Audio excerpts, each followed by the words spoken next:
रायगड किल्ल्याचा मेना दरवाजा आहे, दक्षिणेकडील प्रवेशद्वार.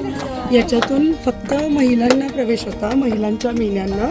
जे मेने राजघराण्यातील महिलांचे इथे उतरवले जायचे आणि ह्या दरवाजातून महिलांचा प्रवेश व्हायचा. इकडे पुरुषांना त्यावेळेस परवानगी नव्हती. आपण आता मुख्य वाड्याच्या आतमध्ये प्रवेश केलाय आणि जे डाव्या बाजूने जे दरवाजे दिसतात ते आपण बघूच. तिकडे सगळे राणी महाल आहेत, ओळींनी 6 राणी महाल आहेत. आपण म्हणू की राजांना 8 पत्नी होत्या, पण त्या 8 पत्नींपैकी 6च महाल का बरं इथे? तर यातल्या ज्या सगळ्यात मोठ्या सईबाई साहेब होत्या, ज्या शंभूराजेंच्या मातोश्री, त्यांचा देहांत इथे येण्या अगोदर झालेला होता.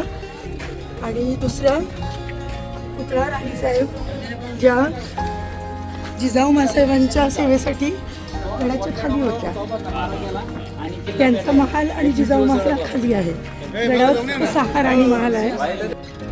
हा राणी महाल आहे. राणी महालाचं ते प्रवेशद्वार आहे आणि त्याच्यातून हा दिवाणखाना पहिले लागतो, त्याच्यानंतर हा शयनकक्ष लागते आणि मागे शौचालय आणि वॉशरूमच्या जागा आहे.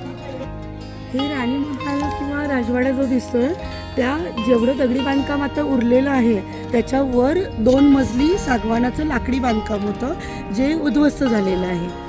आणि हा जो रस्ता समोर सरळ दिसतोय तो 6 राण्यांच्या महालांना आतून जोडणारा एकच मार्ग आहे. हा दुसऱ्या राणीचा महाल आहे ज्याच्यामध्ये नेहमीच्या राण्यांच्या महालापेक्षा एक सज्जा दिसत आहे.